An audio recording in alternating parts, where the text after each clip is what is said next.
దక్షిణాన్ని చూస్తూ దక్షిణామూర్తి ఉండకుండా శివాలయం కట్టకూడదు. ప్రదక్షిణం చేసేటప్పుడే దక్షిణామూర్తి కనపడాలి. దక్షిణామూర్తి దక్షిణాన్ని ఎందుకు చూస్తాడంటే ఆయన మృత్యుంజయుడు. ఆయన ఉత్తరాన్ని కూర్చుని దక్షిణాన్ని చూస్తాడు. మృత్యువును గూర్చినటువంటి భయము లేనివాడాయన.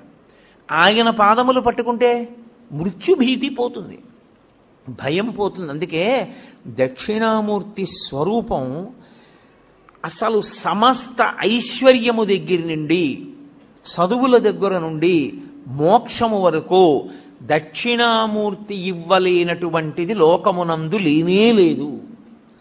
అసలు మీకు నేను ఒక గొప్ప రహస్యం చెప్తాను.